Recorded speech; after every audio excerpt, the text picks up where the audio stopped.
Hello everybody and welcome to another Transformers masterpiece review. Finally jumped on the MP-44 bandwagon thanks to the team at Robot Kingdom and of course my Patreon supporters.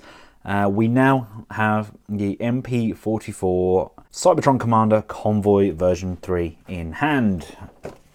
First of all, we get this nice little MP-44 box with a kind of commemorative Matrix of Leadership pin badge, which is a nice little touch. I do miss the coins. I used to like the coins, but here we have the MP-44 box. This apparently is the definitive version of Optimus Prime. So let's take a quick look around the back there. We've got Prime in a kind of dynamic pose. Got him with his weaponry, Matrix, axe. We have a Spike, Sparkplug, and Kali, all within this box set. And we've got the Starscream head, roller, the trailer, and various other accessories. There's a lot packed into one box. Now that hopefully should be enough to justify the price, because this is the most expensive masterpiece figure to date. I mean, he is averaging around the $300 to $350 mark at the moment, and in some places in the UK it's about £300, which is a lot of money for a Transformer, in my opinion, considering it is this size. It's not massive, it's not Unicron scaled, it is 240 millimeters in height, 24 centimeters. This is what he looks like out of the box. Everything's cram-packed into the plastic clamshell. I mean, there's a lot there. They've pretty much used all the space that they had. Right, and here we have everything out of the box. Let's take a quick look around. I know everybody and their dog has already reviewed this, guys, so I'll be brief. We have his jetpack, which does fit Sideswipe. Not a lot of people have attached it to Sideswipe, but that does in fact fit on him, which is a really nice touch.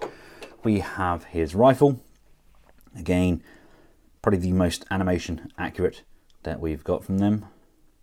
Nice looking piece. We have two beam effects, which I like for when he's firing or shooting his guns.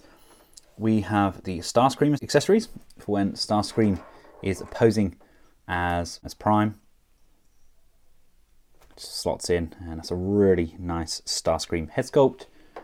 Hopefully preempted for the Seekers version 3. We have his Energon axe. Matrix looks really nice. Done in die-cast as we would expect. We have a blast effect for his waist. We have the battle damaged head. Really nice look to that. I assume that the antennae are meant to be bent up like that. We have the crotch piece, which acts as a support so we can pose our Prime. We have the refueling rig, or the energy supplier pipe, as it's officially called. We have Prime's round head, again with bends on those antennae. I really didn't think they were meant to be curved. I thought they were meant to be straight. I love the fact that they've got various different face sculpts for Prime, because he constantly changed in the cartoon. He had so many different looks.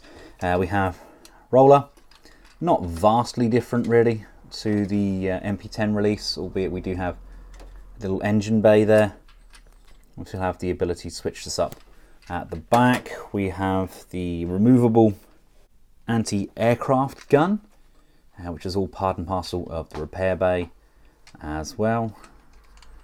Again, that's a nice solid piece. We get a lot for our money with this piece, but then we are paying over the odds for it as well.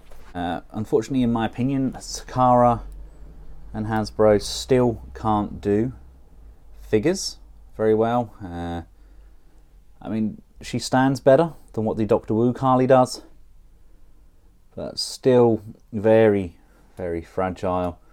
And the face sculpt, and they never paint the faces, but these are much more highly articulated, very much in keeping with their Diaclone range.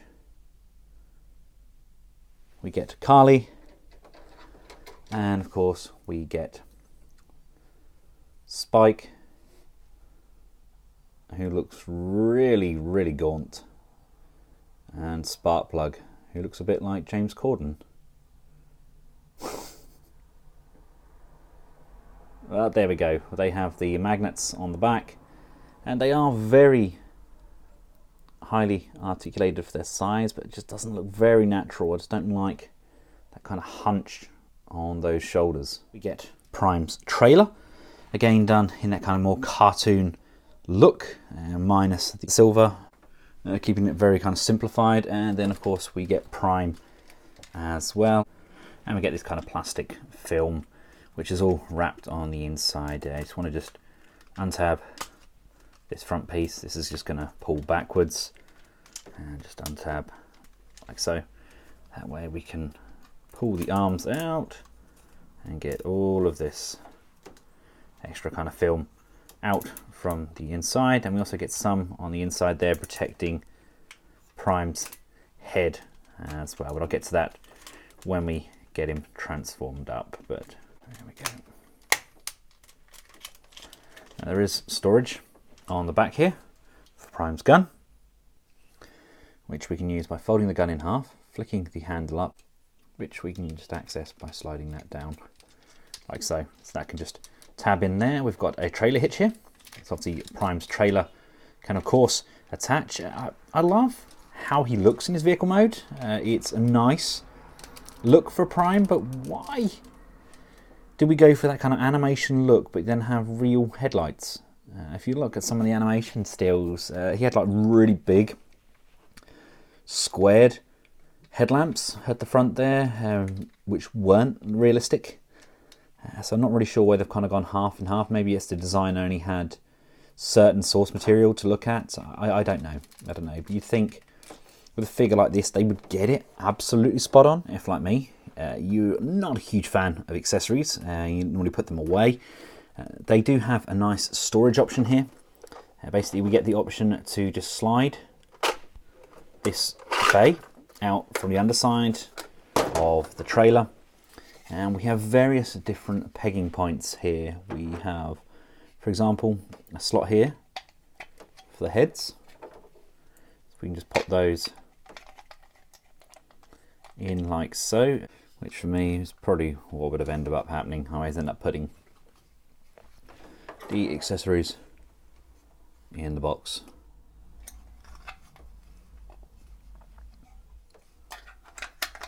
There we go, that's in. Now I know it's not all of the accessories, it's some, so there's less to store out of the way. We've still got like the pump, which can go actually inside the trailer. The backpack, jetpack, can actually store on top if you see fit. It's just like the Starscream head, etc., that we kind of got left over. So let's put this back in. Just slides. It's in there on some lovely little runners and just closes off. See the doors already starting to open. Again, even the trailer itself is vastly superior to what we got with the MP-10. Really nicely done, done to a very high standard indeed. It does just kind of open up the same. Here we have everything as you would expect. These again are very shallow.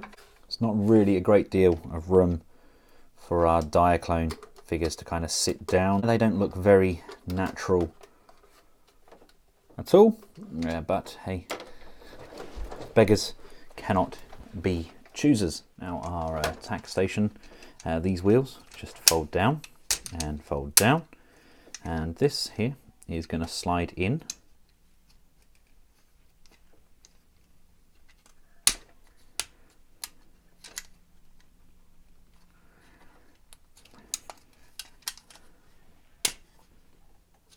Like so, into this void in the trailer.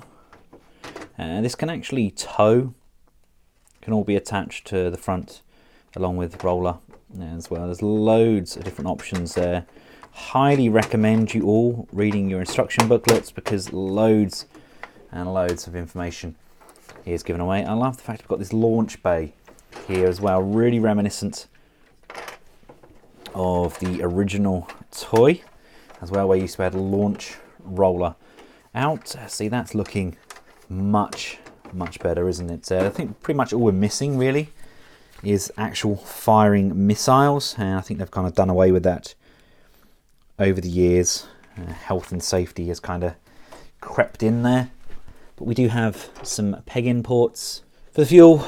But I mean, there's so many options. This can actually detach. You can put it on top of roller. We can join them together and pull them along. It's kind of like the combat deck from the show. We have the guns that can come out of here as well. I mean, there's a lot of different options. I mean, this can actually even double up as a stand. A lot of people have said that there's not enough oomph in there to hold up Prime's weight. That's not actually the case, because we can get it to the position that we want, and then there's actually a locker mechanism. You want to get this to wherever you want it to, then you slide up this locker mechanism, and that basically just locks that into position and holds that into place. So that can double up as a stand for Prime as well. Then we can just bring that down, so we've got full range again. But yeah, this can just chop and change where we pop it. We can pop it on the top of roller just by flicking this section over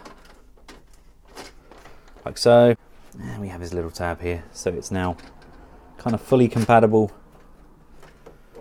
with rollers. We kind of doubled him up. There's a lot of different options, and I personally didn't think I was going to like this as much as I do. I mean, it is pretty impressive to say the least. There we go, just fold that back over. But there's various different options. You can have kind of this coming up and through, you can have it going round, all outlined nicely in the instructions. I'm not going to go through every single variation, because then where would the fun be for you? But yeah, we get the same sort of style supports.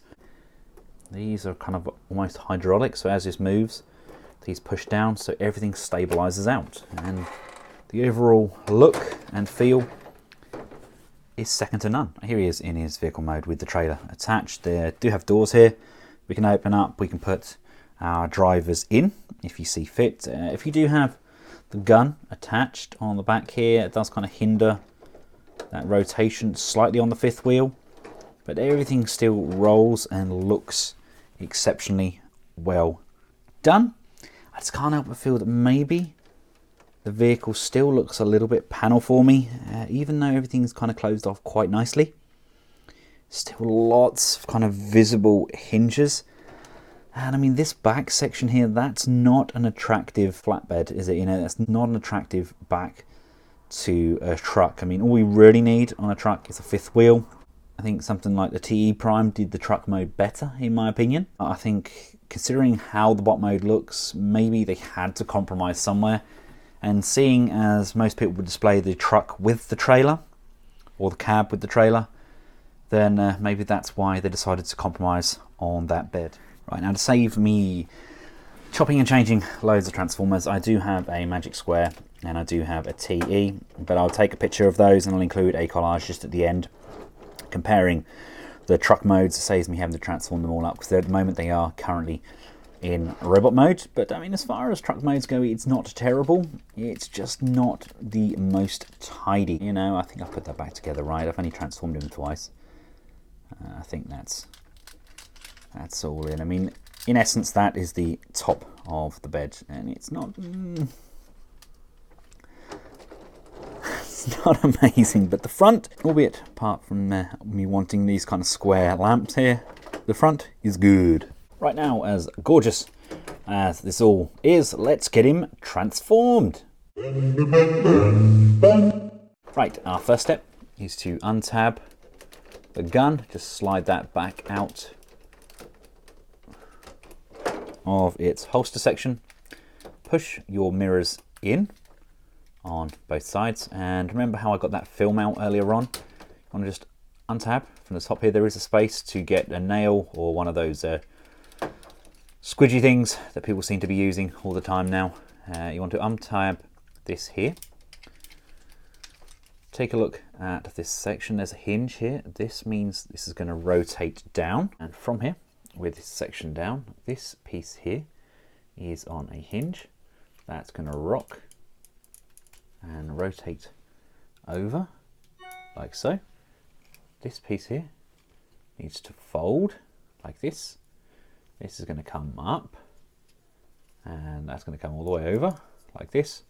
And then this piece here again is hinged, so it can come out like that. So we're left with something that looks like this. Fold this double hinge piece over, just tidying that up. And this piece here again is on a double hinge. That's just gonna fold down like so. Split these back sections from the trailer hitch, and from here, this piece here is going to untab, allowing this whole section here to come undone.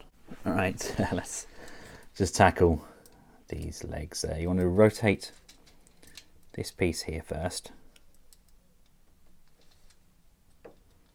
It's going to come up like so. It's all going to kind of peg in, rock backwards on itself like so, and tab in, and fully extend. That's going to come all the way up. This piece here untabs. We have another small tab just at the top here. This is on a rocking hinge. It's going to rock, come around.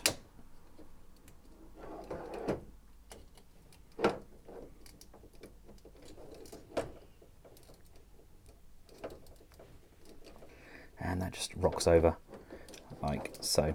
You'll see that as we push this piece through, it's going to sit nice and square.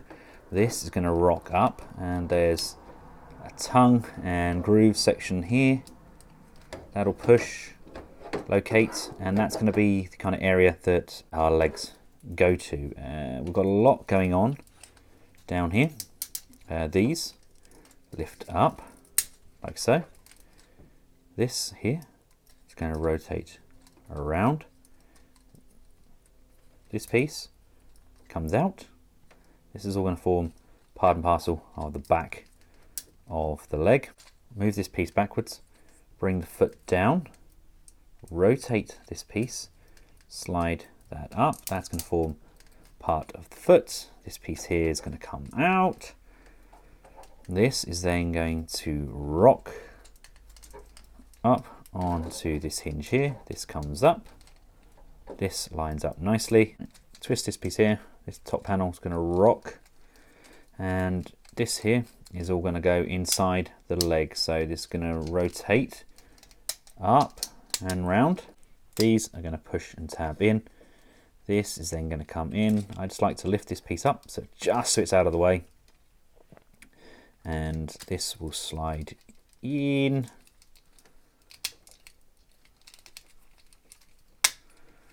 To that void. And there's these tabs just here. Those are going to push, lock and tab that leg in, and making sure that everything lines up fully. That is the majority of the legs done for now. Just make sure everything's tabbed in to its place. Come around to the crotch. This should be up here. You want to bring this down and slowly bring that hinge in like so.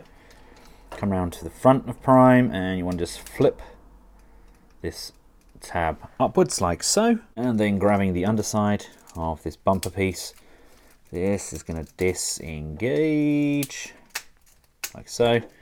There we go, bringing those up, and give these parts here a little twizzle. This piece here can come up and in.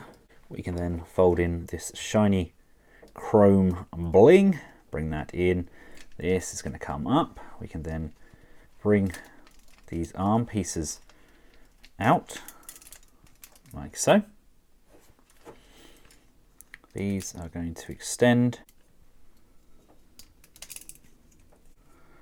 Bring this down, bring the arm up like so. Bring the fist up, bring this over, open,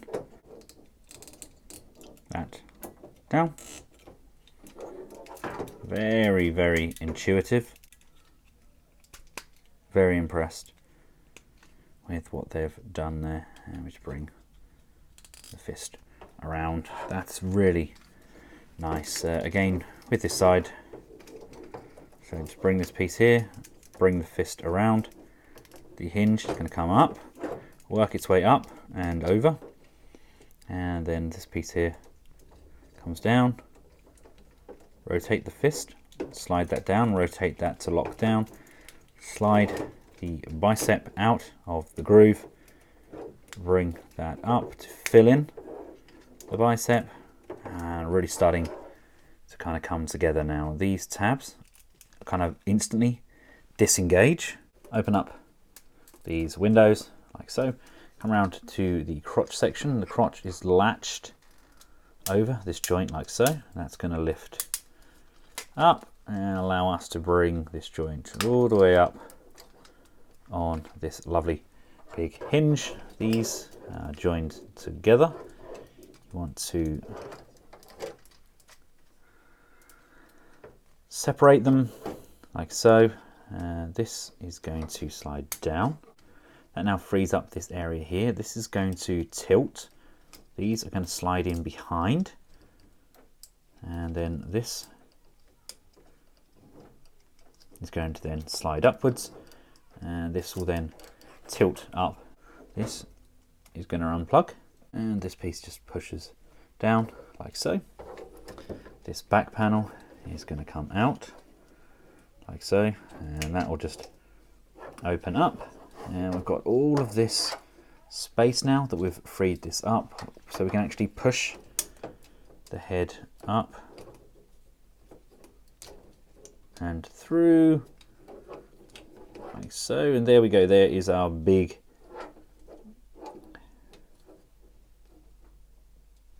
head reveal, the very impressive new Optimus Prime style head.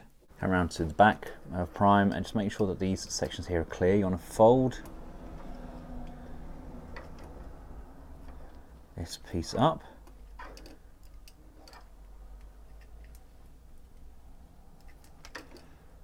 This is then going to fold over like so.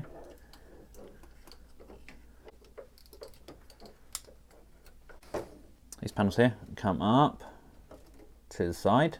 These windows come out. They're going to rotate like so.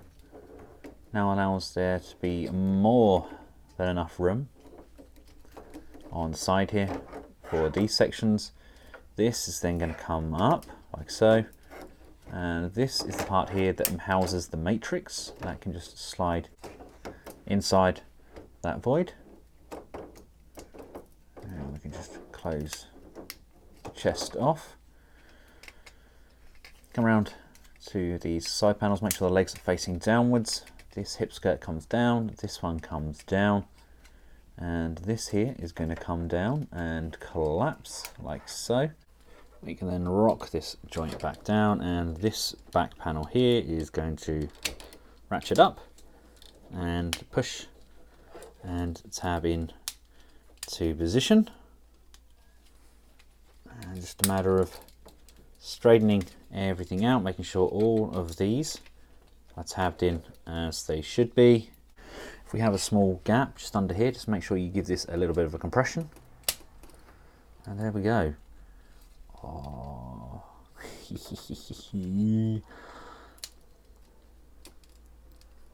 He is a good looking bot, a really good looking bot. I believe to expose the knees, we want to slide these joints down like so. There we go. And we've got a lovely upper thigh joint there as well. He looks incredibly fluid. Here we have him alongside the MP-10 and the TE-01. As you can see, there is a vast difference. He's probably closer to the TE-01. TE-01's transformation initially seemed more complex. I know there's a great deal involved with the MP-44 transformation, but once you kind of get the hang of it, it does kind of become more fluid. It's just very difficult for me to capture on film. It's kind of juggling to make sure everything is still in shot, but both are very good figures. I mean, the biggest difference being is the price bracket. If you're on a budget, T01 is still an amazing version of Prime. Or just do like I did. You've got MP-44 there, and we've got a TE as Nemesis or Scourge, and then we've got Magic Square as Ultra Magnus. Similar designs, but three very different looking characters. Now, thankfully with Prime, the accessories are pretty easy and straightforward to chop and change out. The head should, he says, just slide off of this neck bracket like so. We can then put the Starscream head on there. I can fit on like so. Open up this backpack piece, which just latches under there like so. Slide in, back up and over. So we can do the whole surprise, it's Starscream thing with Prime as well. We can tab the jetpack over the top, and then that slides in either side. Can't say I'm a huge fan of the jetpack, but it's nice to kind of have that going, I guess. And we've got the hip skirts to the front, and we've got the ability to put the stand on as well, so we can have kind of Prime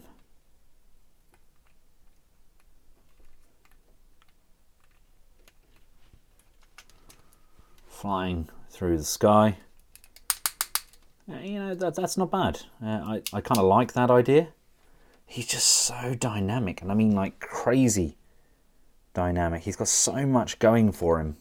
Loads of articulation, loads of up and down motion on the head, left and right, curves in there, shoulders come out. We have butterfly joints in amongst there as well, rotations on the arm, double bends on the arm, pivots on the wrist. You've got abdominal crunch in the waist once you've popped the waist. Got a really nice abdominal crunch and a rotation in there. Hip skirts to the front, side and rear, so legs can go forwards, back, out to the side. We've got a rocking hinge on the inside there as well, all the way up. Rotation on the thigh, very natural. Bends on the knee. Feet can go forwards and backwards, up and down as well. Gorgeous, gorgeous interpretation of Prime. Is it worth the money? Unfortunately, yes, I think it probably is. There's a lot gone into this figure. Okay, much like the Starscream set, the battle damage is nice and easy to slide in there. I'll just slide it in to that void. He's now got that kind of burst out section on the chest. And let's just switch out that head.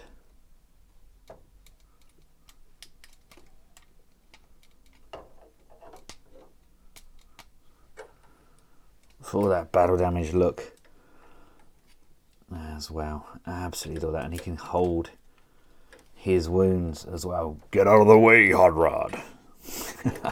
Absolutely adore it. Just need something on that chest though. We need some kind of battle damage on the chest. I guess that's where people like Toy Hacks and that come in. Surprised they didn't give us an alternative chest like we got with Megatron. But still, this is phenomenal. And here he is along with Infinite Transformations Megatron there. These two cronies do definitely look the part, and they all battered and torn. What an exceptional pair. And for those of you that like putting batteries in your figures, there's a slot just under here that you undo. There's 3 times LR44s, I believe it is. And there's an on-off switch just on the side here. That's for the Japanese and the kind of Peter Cullen sound effects. Unfortunately, I don't have any LR44s. I'm getting tired of all of these companies using different batteries. Hindsight, hey, should have gotten them in time. I will do an update video if people think there's one needed, if that's an essential part, how to install batteries on Prime. Personally, I don't keep batteries in my figures. Well, but my goodness, this is a phenomenal figure. Let me know your thoughts in the comments section below. Yes, it's expensive. Is it worth it? Yes, I think it is. You know me, I am Bootleg Ben, king of the KOs. But this is a sublime piece. It's been a long time in the making, and I really do hope that we're going to get some Seekers as well, because this is done to a whole new level, in my opinion. Possibly over-engineered. People are not too keen on the backpack. It's not as intrusive. I mean, if they'd done away with the sound chip, they could probably get away with that being even smaller. But it's literally a nitpick. I think it's an exceptional piece. I still love my TE01, and I love what Magic Square delivered as well, but I still think this is probably the most definitive version. You just need to work out whether you personally think it's worth it. If you already have the TE01 and that is your budget, then don't stretch yourself to get something like this. There's nothing wrong with the TE01, but in my opinion, this is the better of the 4 options: the TE01, the Magic Square, the MP10, and of course the MP-44. I'll include a link in the description below where I purchased mine from. It came over from Robot Kingdom. Once again, thanks to my Patreon support to help me get this. And until next time, for myself and MP-44, thank you all very much for watching. Goodbye.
You